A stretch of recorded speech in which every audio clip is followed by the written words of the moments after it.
প্রভু যীশু খ্রিস্টের নামে সকলকে ধন্যবাদ ও শুভেচ্ছা জানাই। যারা যারা আজকে প্রভু যীশু খ্রিস্টের এই অমৃত বাণী ও জীবন্ত বাক্য শুনছেন, তাদের প্রত্যেককে আমি ধন্যবাদ ও কৃতজ্ঞতা জানাই। সঙ্গে সঙ্গে প্রার্থনা করি, প্রভু যেন এই বাক্য শুনতে শুনতে আপনাদের প্রত্যেকের হৃদয়ে সেই আশ্বাস, সেই নির্ভরতা ও তার প্রতি অগাধ বিশ্বাস তৈরি করেন, যেন তার মধ্য দিয়ে আপনার জীবনে প্রভুর বাক্যের ফল বয়ে নিয়ে আসে এবং আপনার জীবন দ্বারা প্রভু তিনি গৌরবান্বিত হন। আজকে আমরা যে বিষয় নিয়ে কথা বলবো আর তা লেখা রয়েছে ফিলিপিয় পুস্তক তার 4 অধ্যায়। যখন এই অংশ আমরা পাঠ করছি আর তখন আপনি মনোযোগ দিয়ে দয়া করে শুনবেন। আমি 4 অধ্যায় 5 পদের শেষ অংশ থেকে পড়ছি। প্রভু নিকটবর্তী।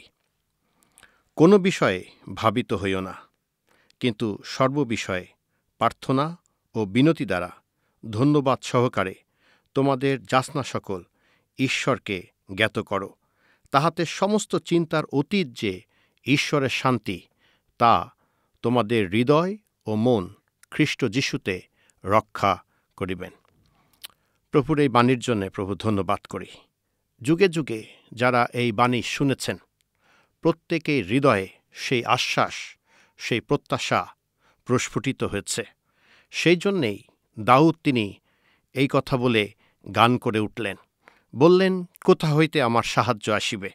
সদাপ্রভু হইতে আমার সাহায্য আসিবে।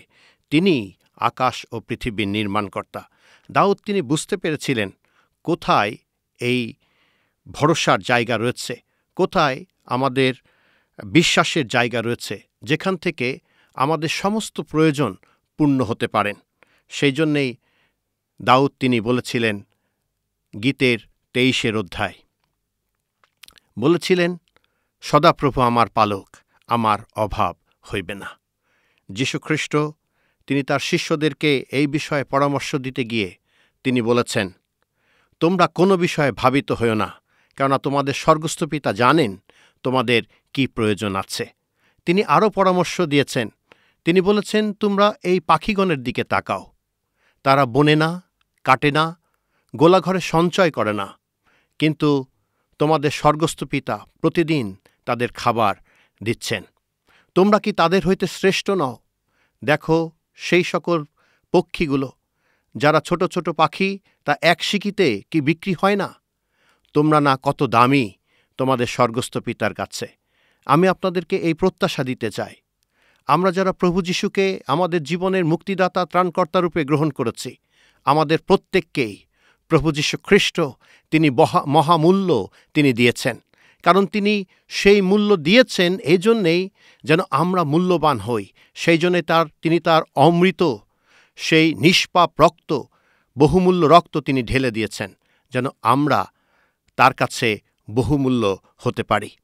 আমি বহুমূল্য ছিলাম, সেই জন্যেই তিনি আমার জন্যে প্রাণ দিয়েছিলেন। তার বহুমূল্য রক্ত এবং তার বহুমূল্য প্রাণ তিনি আমাদেরকে দিয়েছেন, যেন আমরা তার মূল্য দ্বারা মূল্যকৃত হতে পারি এবং তার মধ্য দিয়ে আমরা মূল্যবান হয়ে উঠি। আমরা সত্যিই মূল্যবান। সেই জন্যই প্রভু যীশু এই কথা বলছেন, তোমরা কোনো বিষয়ে ভাবিত হইও না। দেখো এই কনুর পুষ্পের দিকে তাকাও, যে পুষ্প প্রভু এত সুন্দর রং দিয়ে তৈরি করেছেন। সলোমনও তার সমস্ত ঐশ্বর্য দিয়ে এর একটির মতো হতে পারবে না।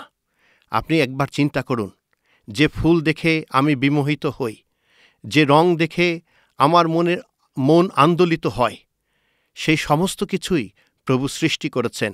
এই সমস্ত সৌন্দর্য তিনি দিয়েছেন যেন আপনি আনন্দিত হতে পারেন। প্রভু আপনার জন্য চিন্তা করেছেন।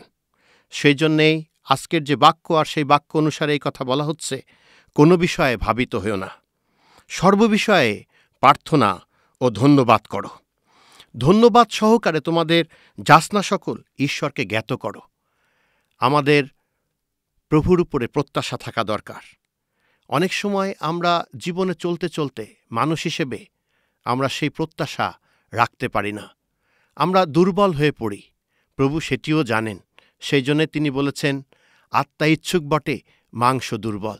আপনি যে অবস্থায় থাকুন না কেন, প্রভু আপনার দুর্বলতা, আপনার কষ্ট, আপনার বেদনা সকল কিছুই জানেন। সেই জন্যেই তো তিনি বলছেন, প্রভু তিনি নিকটবর্তী। তিনি আমাদের থেকে দূরে নন, কিন্তু তিনি আমাদের নিকটবর্তী রয়েছেন। বিশ্বাস করুন, নির্ভর করুন তাহাতে। দেখবেন বাক্য অনুসারে এই কথা বলা হয়েছে, তিনি সমস্ত চিন্তার অতীত যে ঈশ্বরের শান্তি তা আমাদের হৃদয় ও মন খ্রিস্ট যিশুতে রক্ষা করবেন। যদি আপনি একবার তার উপরে নির্ভর করেন, যদি একবার আপনি তার উপরে আপনার ভার অর্পণ করেন, তিনি আপনার সমস্ত ভার গ্রহণ করতে প্রস্তুত রয়েছেন। সেই জন্যে প্রেরিত পৌল আমাদেরকে ইফিসীয় পুস্তকের তার 3 অধ্যায় 20 পদ থেকে এই আশ্বাসবাণী দিয়েছেন। তিনি বলেছেন, পরন্তু যে শক্তি আমাদের মধ্যে কার্য সাধন করে, সেই শক্তি অনুসারে যিনি আমাদের সমস্ত যাচনার ও চিন্তার অতিরিক্ত কর্ম করিতে পারেন, মণ্ডলীতে ও খ্রিস্ট যিশুতে যুগ পর্যায়ে যুগে যুগে সমস্ত পুরুষানুক্রমে তাহারই মহিমা হোক। আসুন আমরা মহিমা কীর্তন করি, আমরা ধন্যবাদ করি এবং ধন্যবাদের সঙ্গে সঙ্গে প্রার্থনায় আমাদের বিনতি সকল প্রভুর কাছে তুলে ধরি। প্রভু তিনি সর্বময় ক্ষমতার অধিকারী। তিনি পারেন না এমন কোনো কার্য নেই যা মনুষ্যের অসাধ্য, তা ঈশ্বরের সাধ্য। সেই জন্যেই প্রভু পিতা ঈশ্বরের প্রথম যে নাম এই বাইবেলে লিপিবদ্ধ করা হয়েছিল, যে নাম সেই অব্রাহম তিনি আমাদের কাছে নিয়ে এসেছিলেন, আর তিনি বলেছেন জিহোবা জিরি, সদাপ্রভু যোগাইবেন। তিনি সমস্ত পরিস্থিতিতে তিনি আমাদের সমস্ত প্রয়োজন পূর্ণ করতে সক্ষম রয়েছেন। আসুন আমরা সেই প্রভুতে বিশ্বাস করি।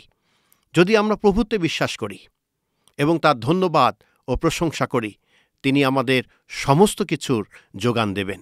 সেই জন্যে মথিলিখিত সুসমাচার তার 6 অধ্যায় 33 পদে এই কথা বলা আছে, প্রথমে তার রাজ্য ও ধার্মিকতার বিষয়ে চেষ্টা করো, তাহলে ওই সকল দ্রব্য তিনি তোমাদেরকে দেবেন। আসুন আমরা খাদ্যের জন্যে নয়, আমরা বস্ত্রের জন্যে নয়, আমাদের সুখ শান্তির জন্যে নয়, কিন্তু প্রভুর গৌরব ও তার রাজ্যের জন্যে আমরা কাজ করি। দেখবেন আমাদের যা কিছু প্রয়োজন রয়েছে সমস্ত কিছুই তিনি পূর্ণ করবেন। ঈশ্বর আপনাদেরকে এই বিশ্বাসে এগিয়ে যেতে এবং বৃদ্ধি পেতে সহায়তা করুন। সকলকে ধন্যবাদ।